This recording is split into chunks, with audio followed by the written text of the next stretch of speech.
que nós vamos conversar hoje aqui é um ponto que eu acho necessário e não muito simpático para alguns setores do sistema ferroviário do Brasil. Por que não é simpático? Porque fala que não tem sentido a gente ter que viajar daqui para o Rio de Janeiro de avião, de ônibus ou de carro. Não tem sentido você ir daqui para Belo Horizonte ou outras capitais, como se faz na Europa, e aqui a gente não faz isso em cima de trilhos. E o grande inimigo hoje do transporte ferroviário é o sistema ferroviário maluco que nós implantamos no Brasil. E aí que fica uma coisa complexa de você dizer. Eu podia fazer uma fala elogiativa, né? Elogiosa, bacana, nós temos isso, nós temos aquilo, nós não temos.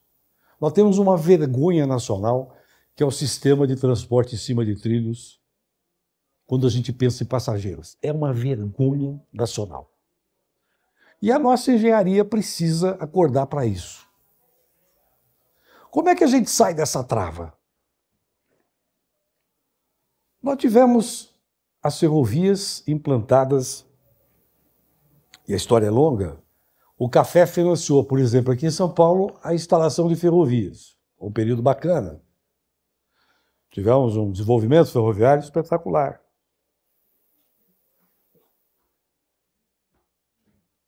Tivemos um conjunto de interesses dos cafeicultores que foram se agrupando. Ora se sentiam desprestigiados aqui, ora se sentiam melhor ali, e eles foram se agrupando, se organizando. Fizeram um conjunto de ferrovias. Quando você olha a imagem de satélite, à noite, no estado de São Paulo, você verifica o quanto São Paulo adensou e cresceu em cima das ferrovias. É impressionante. Já fizeram essa experiência? É impressionante. Depois nós tivemos o quê?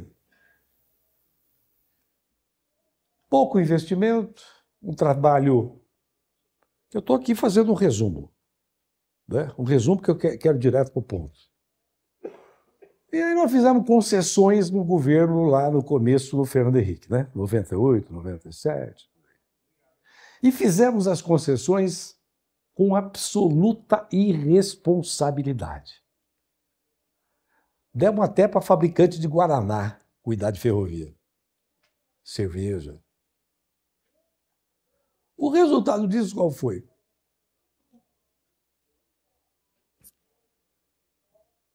Uma redução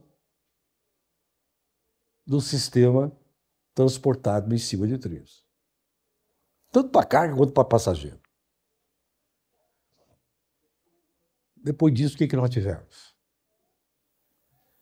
Num certo momento, alguns empresários acordaram e falaram, não, eu quero transportar açúcar. Eu quero resolver o meu problema de açúcar. E vou comprar esse negócio aí, desse negócio chamado ALL. Eu compro isso aí e tal. Resolvo. Eu me refiro ao senhor Rubens Omedo, de Piracicaba, que é o cara da Rumo, da Raíssen. Vocês conhecem. Eu não tenho nada contra o capital privado. Mas o que nós fizemos? Depois, ao longo do tempo. Nós presenteamos esse grupo antecipando a renovação da concessão da chamada Malha Paulista. Qual era a promessa? Nós queremos antecipar, porque se a gente antecipar, nós vamos investir dinheiro. Qual era a promessa? Investir 2,9 bilhões. Uma merreca, vamos falar claro, uma merreca, dinheiro para pinga. Quando você pensa em ferrovia, dinheiro para pinga. O que aconteceu com a ação da Rumo? Pulou de um valor X para Y, que o lucro foi de mais de 37 bilhões. Só com o charme de dizer que renovou antecipadamente a Malha Paulista. Sem fazer nada, sem sair de casa. O que você viu depois disso? Investimentos pífios. Pequenos. Tacanhos. E nós chegamos nesse momento. Inclusive passaram por um trecho importante da Ferrovia Norte-Sul, né? Conseguiram um trecho importante que vai de Anápolis a Palmas, o Tocantins. E tudo isso numa boa. Nós estamos fazendo o que o Brasil precisa.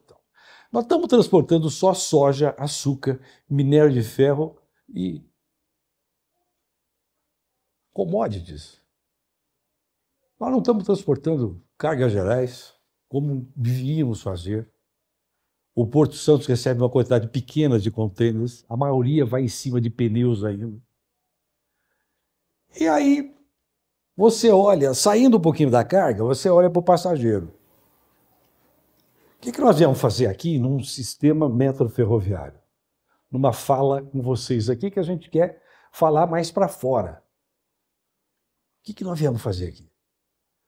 Ajudar a criar um ambiente favorável à necessidade urgente de investimento público no transporte de passageiro.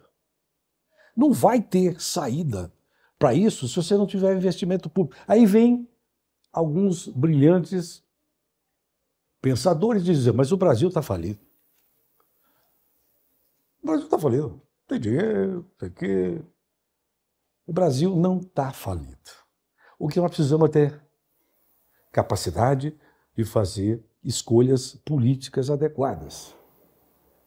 Por que o mundo faz isso? Por que o mundo faz o transporte em cima de trilhos? Você vai para a Europa, tem isso. Você vai para os Estados Unidos, tem isso. Você vai para o diabo cá, tem isso. O chinês, então, está fazendo bombando.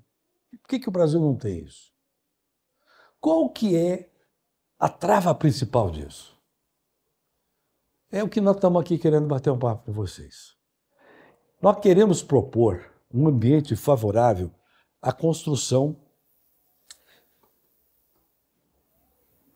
que é gradual, que não vai ser do dia para a noite, uma construção que é um processo de conscientização da urgente necessidade de virar esse jogo.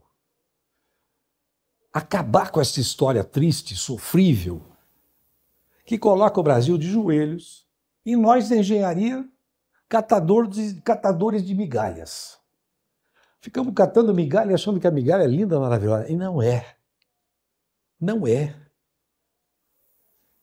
Não é aceitável o que acontece. Eu preparei eu não dou muita bola para isso. Eu preparei uma série de slides aí, mas eu prefiro nem dar muita bola para isso. Porque eu gosto de falar olhando nos olhos de vocês. Por que nos Estados Unidos você tem Amtrak, que é empresa pública, no capital do liberalismo econômico, na capital que bomba? Por que lá você tem empresa pública que cuida disso? E funciona. O que falta para nós brasileiros tomarmos, e nós, da engenharia, tomarmos o destino desse setor e dizer, aqui acabou essa brincadeira, acabou essa palhaçada, porque isso é lugar de circo. Quer fazer palhaçada, vai no circo. Eu pago ingresso, vou ver palhaço no circo. Agora, um transporte público num país continental como o nosso, gigante como o nosso, tratado de uma maneira irresponsável e, eu diria até mais, criminosa. Porque é um crime o que está se fazendo aqui. Você anda para trás. O trilho, em vez de aumentar, anda para trás. Tem gente aí que está feliz que vai sair o trem entre São Paulo e Campinas. O trem intercidades. Mas isso é o que eu chamo de migalha. Ótimo. Te aplaude. Ninguém vai dizer aqui que é ruim, né? Mas é só São Paulo e Campinas? É para isso que a gente vai jogar toda a criatividade da engenharia brasileira e toda a capacidade do empresariado que possa investir nisso? E vamos aceitar isso silenciosamente? Não. O que eu venho propor, eu disse isso ao Colli, que é o presidente da associação, falei, Colli, a minha fala não é uma fala do sistema. Tem cara que não vai gostar. Você peita? Não, tudo bem, vamos lá. Quando eu apresentei isso, a primeira providência foi não incluir na fala. Sabia que isso não estava? Não estava. Porque falar de construção de estatal responsável pela gestão de trem de passageiro e com a participação de gestores que não sejam só ou de empresas ou do governo, mas empoderar o cidadão, não é um troço que muita gente acha deglutível. Pô, por que esse cara está falando isso? Claro que se você fizer uma estatal, você também não vai resolver do dia para a noite. Tudo se resolve por encanto. Fiz uma estatal, está resolvido. Não. Mas você vai criar, eu vou sentar um pouco.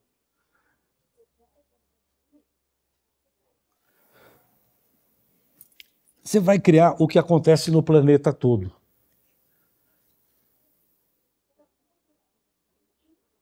Nós estamos há mais de 50 anos atrasados em ferrovias. São 50 anos de atraso. Não são 5 dias, nem 5, são 50 anos de atraso. O único país do mundo que não tem viagem de passageiro de longa distância. É o único do mundo. Não é para você ficar em vergonha, é o único, não tem outro. Eu pergunto a algum dos senhores aqui, aonde tem um país do tamanho do Brasil e que você não tem transporte de passageiro a longa distância? Só nós que fomos capazes de inventar isso. Inventamos. Criatividade brasileira é boa.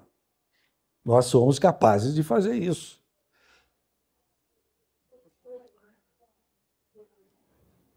Como é que a gente vai recuperar meio século de atraso? É possível recuperar isso? Vocês acreditam na capacidade inventiva do Brasil sair desse sufoco, desse atraso estrutural e partir para alguma coisa para reerguer esse país com um transporte sério? Está aí o Colli. Presidente Colli, muito obrigado pela sua presença aqui. O Colli, além de engenheiro, é também jornalista. É um cara sensível a questões que envolvem a necessidade de comunicação. Esta fala é a ideia inicial de construir uma semente pequena num panorama futuro para que a gente estabeleça entre o governo, os players, que são os empresários, antigos e também os novos empresários que poderão surgir, uma ambiência de boa vontade.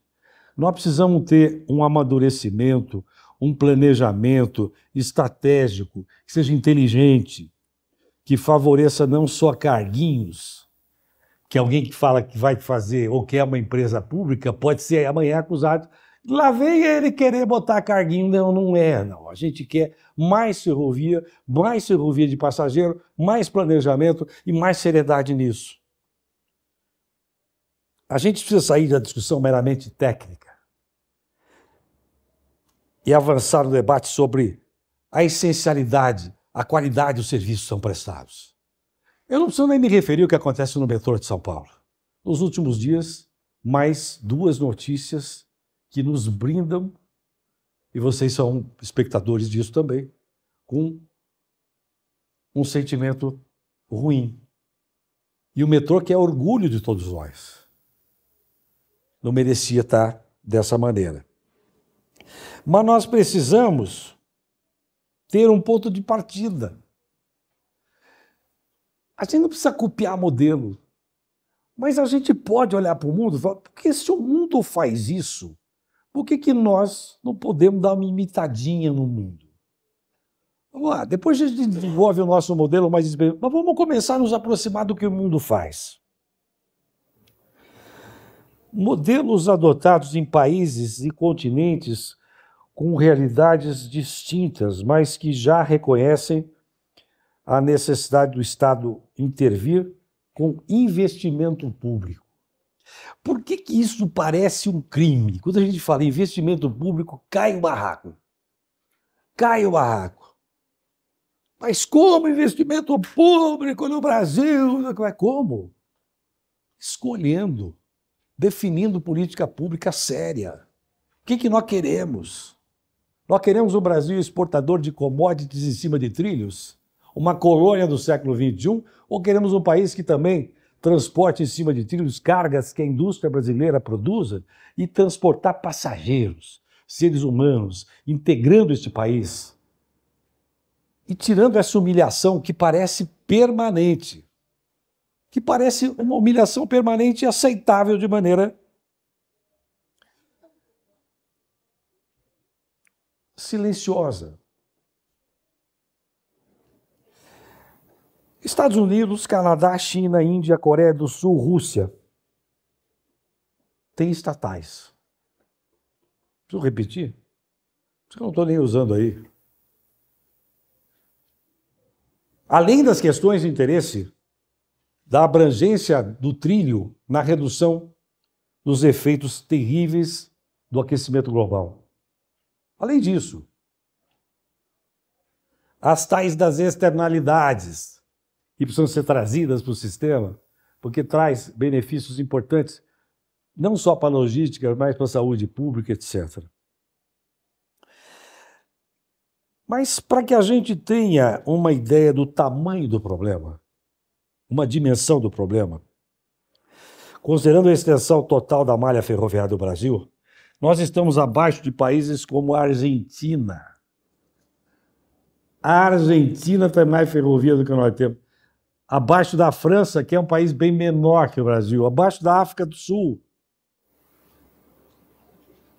E também na área de transporte de carga, abaixo da liderança.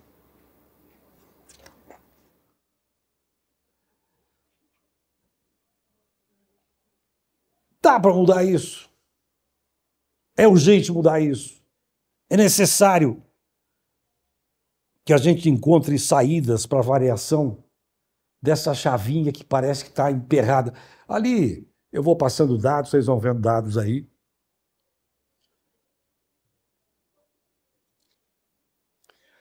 Nós temos problemas de silos. Na área de carga, nós temos problema de silo.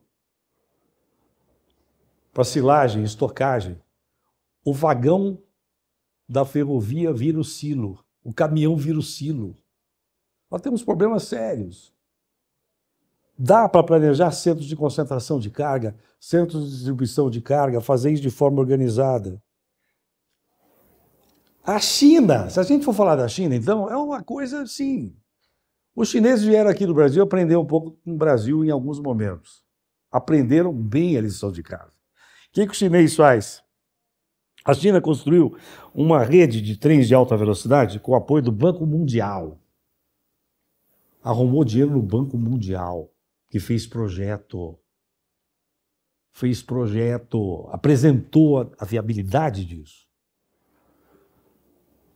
Os chineses fazem hoje um percurso de mais de 1.300 quilômetros de Pequim a Xangai em 4 horas e meia, ao custo de $99 na classe econômica.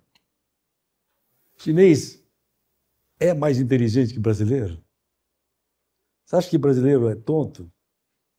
Agora, nós precisamos dizer não para muita gente. O grande problema que nós temos, muitas vezes, é dizer sim. Achar que a política é um conjunto de afirmações simpáticas. Dizendo, o Mauri Monteiro, nosso amigo, companheiro da... Olha, tem um movimento novo da engenharia chamado Engenharia pela Democracia. Nós fazemos parte desse movimento. Alguns dos senhores já conhecem esse movimento? Você já faz parte, inclusive. Nós estamos tentando trazer um pouco de contribuições que sejam fora do conjunto de expressões que nos colocam sempre como uma espécie de cachorro magro. Nós não precisamos disso. A engenharia do Brasil fez, ou faz avião. Foi buscar petróleo a 7.000 metros de profundidade, aí deu o que deu, né? Quando o Brasil descobriu que era possível viabilizar, pegar petróleo, vocês já viram o fuzuê que foi, né? Para arrebentar as empresas brasileiras e colocar o Brasil, não, vocês não podem, imagina. A Shell não quis fazer, que a Shell não acreditava. O Brasil acreditou, foi lá e buscou e conseguiu. Então nós temos todas as condições de fazer isso, todas as condições. Basta querer e basta colocar isso como prioridade. Não vai ser fácil. Nós estamos esperando o trem de alta velocidade entre São Paulo e Rio. Tem um amigo meu, que é o Bernardo Figueiredo, que está nesse negócio de autorização. A autorização mudou o marco regulatório de ferrovias. Lembra disso? Todo mundo, muita gente aplaudiu. Opa, agora nós acabamos com burocracia. Agora sim, nós vamos tirar o pé da jaca. Agora, autorização, coisa inteligente. Não vai ter problema, está resolvido. Lê do engano. Sem Estado, sem investimento público, não funciona. Não funciona. É bobagem. Agora, é uma bobagem que é interessante, né? O sujeito tem lá um interesse específico. Vocês sabem quem entrou forte em autorizações? Quem pediu autorização? Vocês têm essa informação? Eu posso passar a vocês a Rumo. Claro que ela tem todo o interesse de manter um monopólio expresso, claro. Então o que nós temos que fazer? Romper essa dificuldade que é dar um salto de qualidade qualitativa no transporte ferroviário. Dizer, aqui tem país sério, aqui tem engenharia séria, aqui tem planejamento, aqui nós podemos fazer e vamos fazer melhor. Mas para isso, nós temos que criar um ambiente de colaboração. Eu tenho ido ao Ministério dos Transportes. Fui lá conversar com o ministro e fui lá conversar com o secretário. E eu senti que o secretário de Ferrovias, vocês conhecem Leonardo? Vocês tiveram já a oportunidade de saber quem é? Me pareceu bem intencionado. O que nós estamos fazendo? Eu não sou do governo, nem quero ser do governo, mas nós precisamos fazer uma gigante articulação pela criação da Política Nacional de Desenvolvimento Ferroviário no Brasil. Política Nacional de Desenvolvimento Ferroviário no Brasil. E não só para transportar carga.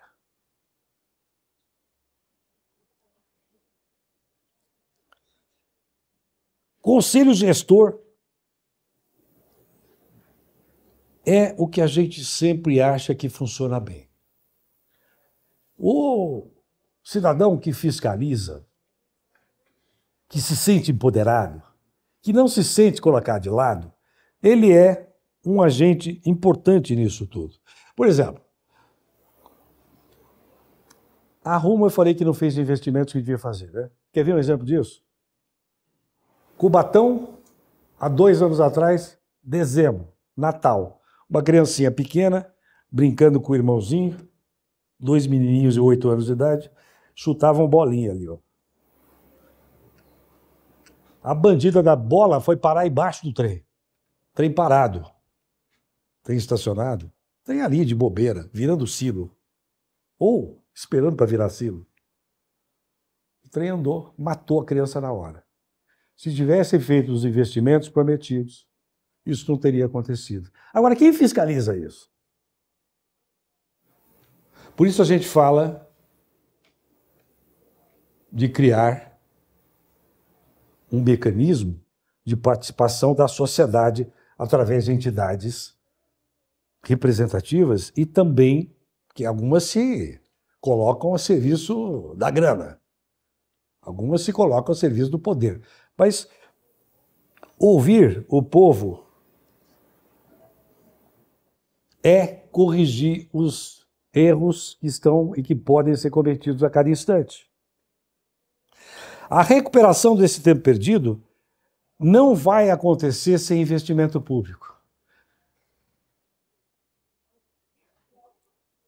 Nós temos que buscar o modelo ideal para o Brasil. Nós temos a solução. Da cartola nós vamos tirar isso? Não, nós vamos construir isso, ouvindo as pessoas.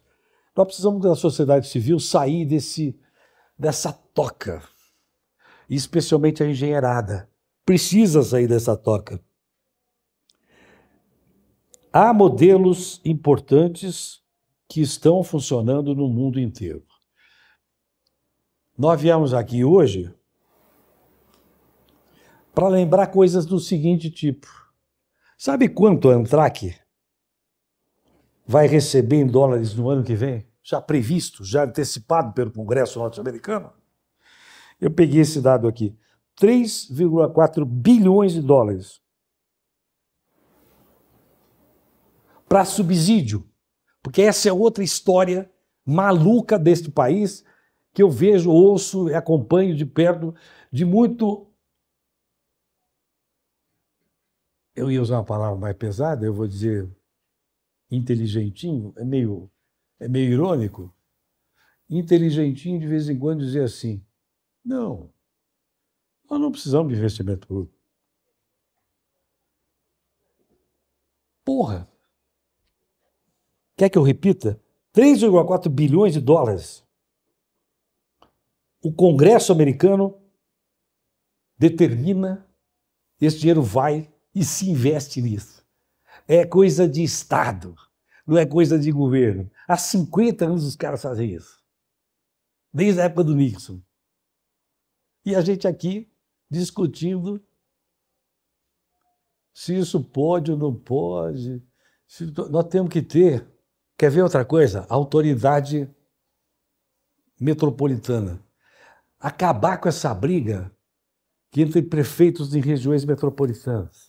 Um acha isso, outro acha aquilo, e o mundo já caminhou. E essa foi uma das poucas coisas boas que eu vi da NPT Trilhos, porque esse pessoal muitas vezes faz banda de música com coisa errada. Mas isso eu ouvi outro dia e gostei. Raramente eu ouvi um troço assim, vamos defender a autoridade metropolitana para que a gente saia dessas amarras. Então são coisas de Estado que nós viemos propor aqui.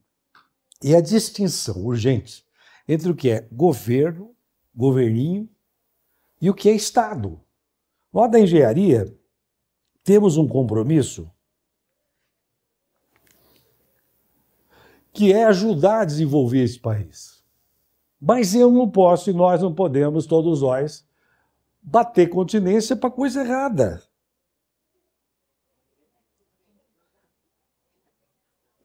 Tá certo bater continência para isso? Tá certo dizer que nós não temos competência, não temos capacidade, o dinheiro não existe, nós somos um país pobre, pequenininho, um país continental desse tamanho, se considera um mico. Então, eu vim para cutucar vocês. Eu vim para dizer, vamos sair desse sentimento de impossibilidade, desse sentimento de inoperância, desse sentimento de impotência. A pior coisa que pode existir para um homem, para um ser humano, é esse sentimento. Nós podemos muito mais. Eu vim dizer isso para vocês e vim com a comparação com o mundo.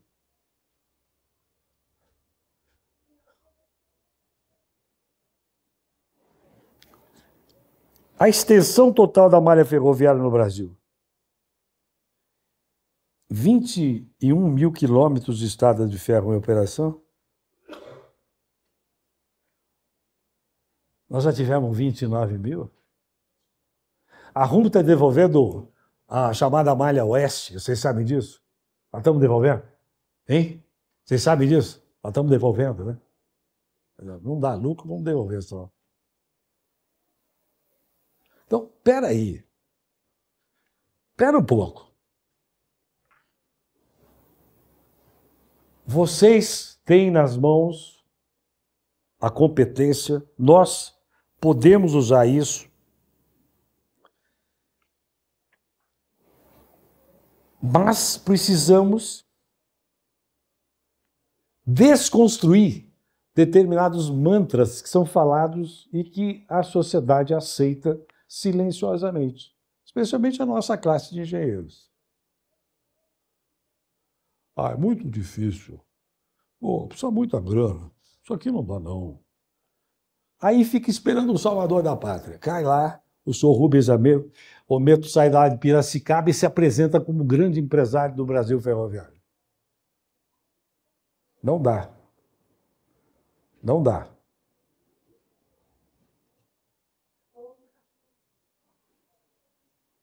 Presidente da Bifer, como vai o senhor? Prazer em falar com o senhor também. Prazer. Associação Brasileira da Indústria Ferroviária. Tem um papel gigante, importante, nessa recuperação do transporte de passageiros no Brasil.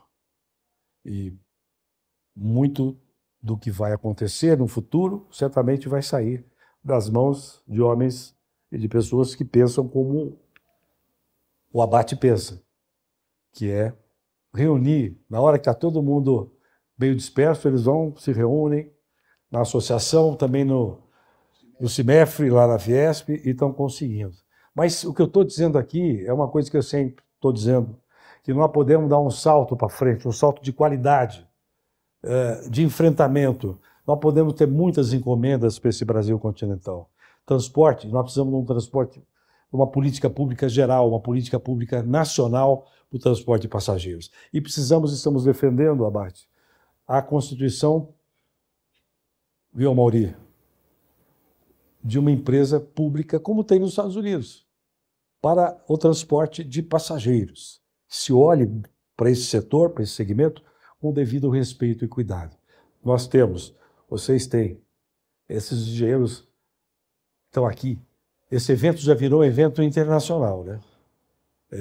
Mesmo na pandemia, o Core saiu, né? O Core deu uma entradinha, teve que sair. Mesmo na pandemia, esse evento conseguiu se manter.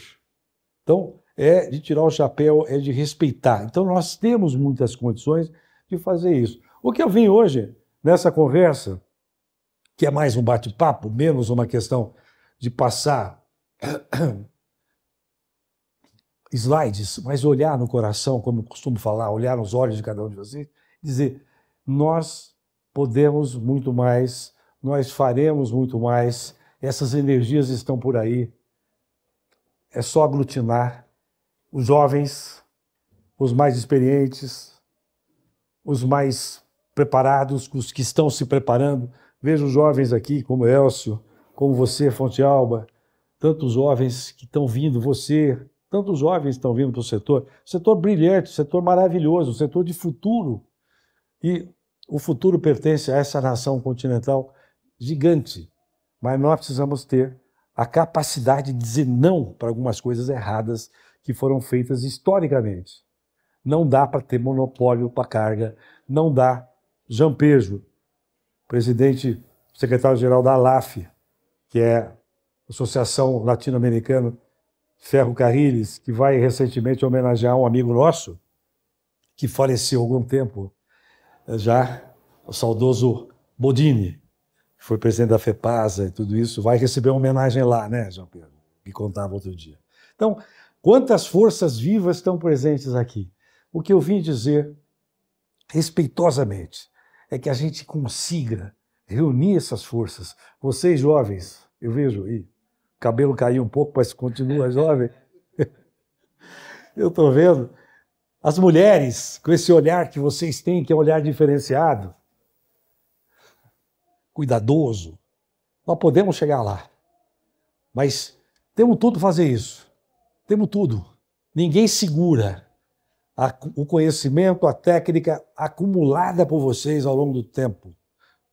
O que nós só precisamos é acreditar mais nessa capacidade inventiva da engenharia e nessa capacidade da própria indústria, que merece ter o transporte também em cima de trilhos, não só para o porto ou para os portos do Brasil, mas para os centros de concentração de carga, como a gente sempre disse. E já, a gente dizia antes de você entrar, a necessidade de romper certas amarras e desenvolver o transporte de passageiros em cima de trilhos. É um desafio que é de todos nós, é um desafio que não é uma solução que vai sair da cartola, mas é uma solução que movimentos como esses, que a Bifer faz, que a LAF faz, que a Associação do Metrô faz, que uma entidade que nós construímos há 10 anos, que é a Ferrofrente, faz, que o Jean participa também. A gente pode, mas é preciso ter um ambiente colaborativo, um ambiente de paz. E muitas vezes o ambiente de paz fica um pouco perturbado pela aparência de uma certa turbulência desnecessária. Nós só precisamos dizer com clareza: vamos fazer? Dá para fazer? É possível fazer? Vocês estão a fim de fazer? Vocês acreditam nesses passos que podem ser dados? Então vamos fazer de vez, para valer e com firmeza. É isso que eu vim fazer, esse papo com vocês hoje aqui, uma conversa que não é uma conversa extensa. Nós estamos num momento histórico importante. O governo que assumiu me parece um governo que gosta de ferrovia. Vai também. Me parece um governo interessado. Então o ambiente está favorável. Os ventos que estão soprando são favoráveis ao setor ferroviário. Não só ao metro ferroviário, ao setor ferroviário de forma geral. Vamos então aproveitar esse momento com habilidade, com firmeza, com persistência, porque precisa ter persistência, né, Abate? Não é mole. Resiliência, as coisas acontecem. Mas nós temos tudo. Eu dizia um pouquinho antes de vocês chegarem que a ANTRAC faz nos Estados Unidos, que os investimentos do Congresso americano existem para empreendimentos para questões do transporte de passageiro, que tem subsídio. Então tem que acabar com essa história de dizer que subsídio é um crime. Não, não é um crime. Sem subsídio não tem transporte de passageiro que funcione, que pare de pé. Tem que parar com essa história. Eu já ouvi isso. Teve um ministro de Estado que uma vez eu fui ao gabinete e falei: escuta, vamos prestigiar além da carga também o transporte de passageiro? Ele disse assim: não, quem quiser pôr um trilho e opera. Não, não é assim. Você não bota um trilho e opera, você conhece essa história. Não é assim. Você precisa criar esse ambiente favorável e trazer essas forças vivas, essas energias que estão aí, ao longo desse grande país espetacular, com tantas divergências, digamos, tantas situações específicas que são diferentes, mas que são complementares, né? É interessante isso, como este país junta energias de vários e vários segmentos, e isso nos transforma num país pujante de futuro. Mas precisamos tirar o pé do breque. Não dá mais para continuar desse jeito. Vai ter, se tiver sorte, o Bernardo Figueiredo, vai ter o transporte que a gente torce para que dê certo de São Paulo e Rio, mas é muito pouco. O TAV vai ter de São Paulo e Campinas, que o Jean Pedro defendeu sempre. O trem intercidades, mas é muito pouco. São Paulo é um monstro, é um gigante. E este país é um gigante. Então nós precisamos tirar o pé do breque, botar no acelerador com serenidade, com inteligência, com bom senso, mas com coragem e com firmeza. É este o papo que eu vim fazer aqui. Eu vim cutucar vocês. Você, jovem, você está com quantos anos? Hã? Bom, 26, eu estou olhando o tempo todo para esses jovens. Eu acredito muito nesses caras que se interessam pelo futuro do sistema ferroviário e metro ferroviário. Nós já estamos indo mais para a aposentadoria, mas vocês que estão aí, jovens, Gelson está com quantos anos, Gelson?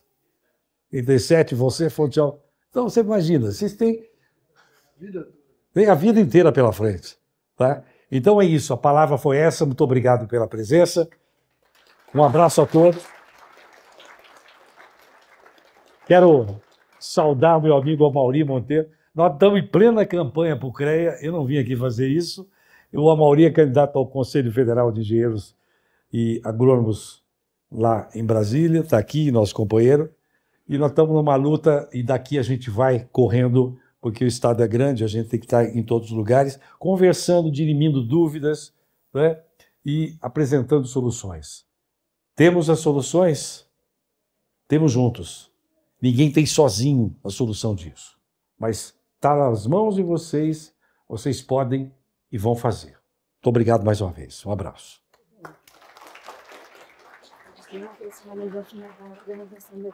Obrigado. Obrigado. Você acabou avançando nas perguntas, mas... Pergunta, só favor. Não, todas? Desculpa. Todas, só favor. Acabei chegando atrasado. Perguntas, é claro, sem dúvida. Eu acho que vale a pena, pelo menos uma ou duas perguntas, muito rápido. Okay? Alguém gostaria? Elcio, quem quiser fazer pergunta, quem quiser, por favor. Ele é o já homem veja. que milita aí no sistema metroferroviário. Já. Bom, primeiro, Emanuel, muitos parabéns aí pela apresentação e pela escolha do tema, falar de trem de passageiro, sempre algo bastante complexo, porque você colocou a nossa juventude aqui, poucos tiveram oportunidade de andar num trem de passageiros aqui no Brasil. Então, é um tema bastante importante e você colocou bem a questão de existir uma união forte, uma resiliência muito grande e, principalmente, o convencimento de que, sem a participação do Estado, não tem trem de passageiro. Projeto, empreendimento, Greenfield para trem de passageiro, confirmando que, mesmo ensinando a tecnologia, de que não cabe em nenhum lugar do mundo um projeto para trens de passageiro que seja 100% feito pelo setor de Greenfield, diferente de trem intercidades, que você está aproveitando boa parte do trecho, do leito já existente entre Rio e São Paulo.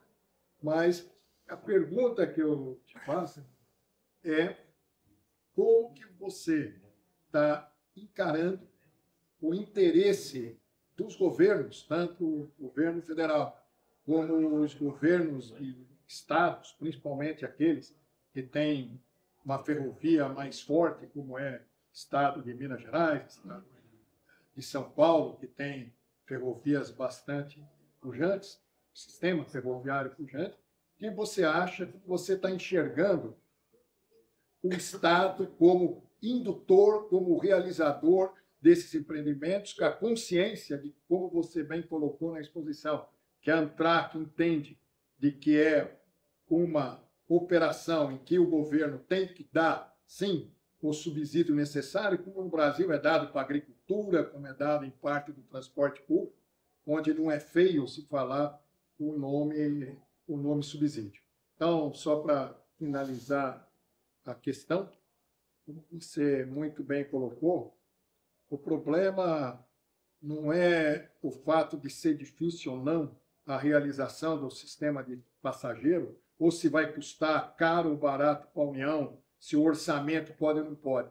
O pior é o que acontece, é não entregar esse serviço que a sociedade precisa. Já, eu estava... Obrigado pela pergunta. Eu tinha dito mais ou menos o seguinte, eu acho que é uma grande oportunidade. É o vento na caravela. O vento está ventando, está soprando a caravela. Nós temos que aproveitar essa maré, essa chance. É uma chance, eu vejo os governos bem conscientes, como a sociedade está muito consciente também. A sociedade amadureceu. O brasileiro adora trem.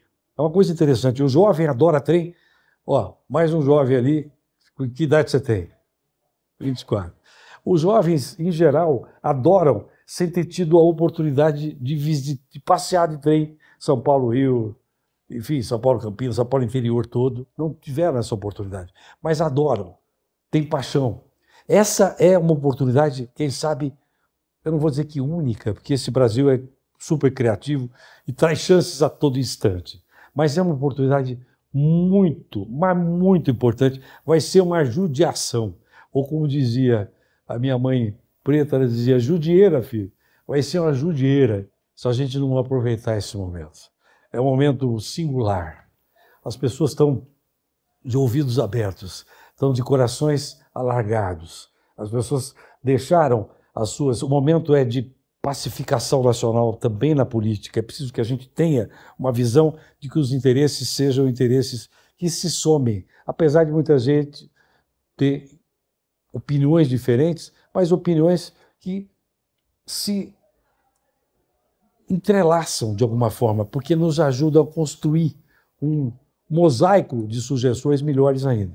Então, eu acho que é na divergência, é na boa convivência da divergência, e é nesse momento econômico, histórico e mundial, porque o mundo olha para o Brasil como uma grande oportunidade. Mas nós temos um problema.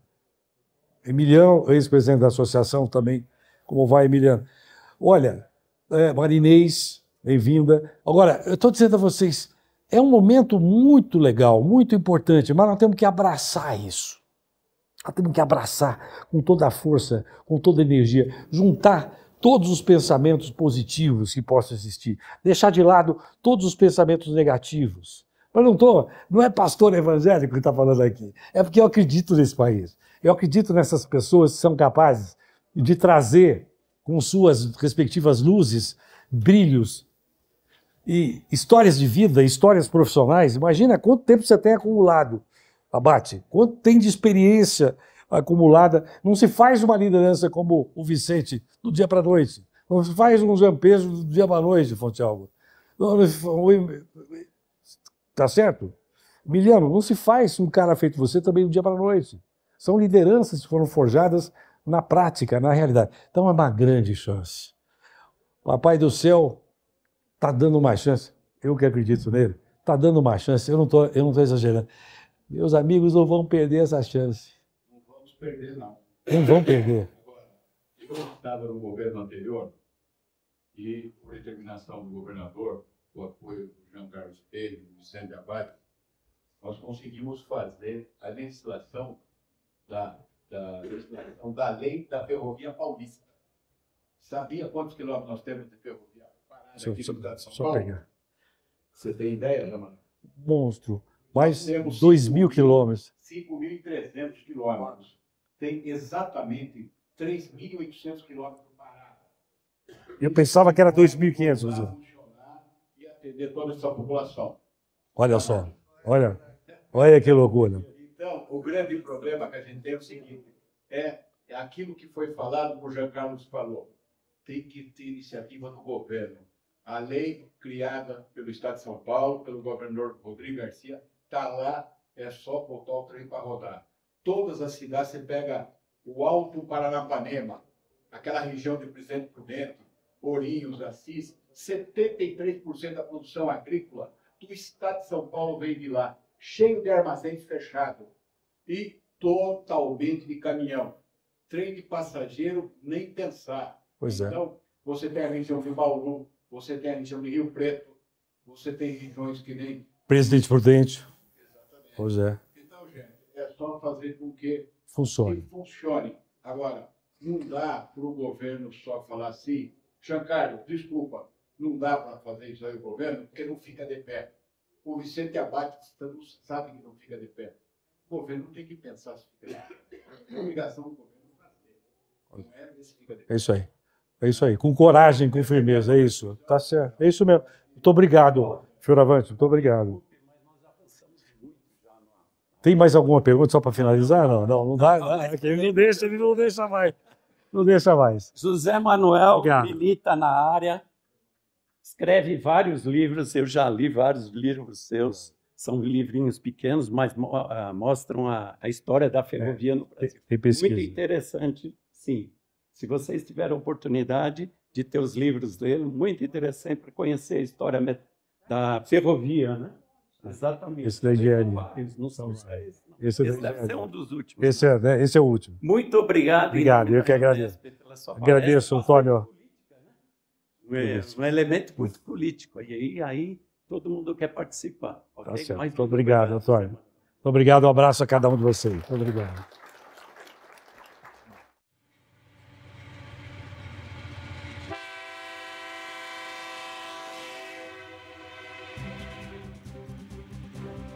Chegou a hora do CREA SP voltar aos trilhos. Uma nova era vai nascer. Chegou a hora do CREA cumprir o seu papel. E vamos juntos com Zé Manuel. Zé Manuel, experiência e inovação. Eficiência e transparência na administração. Zé Manuel é sustentabilidade e inclusão.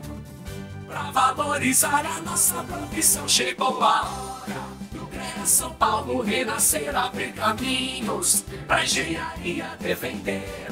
Zé Manuel vai representar você, Zé Manuel à frente do CREA SP. Chegou a hora do CREA São Paulo renascer, abrir caminhos pra engenharia defender.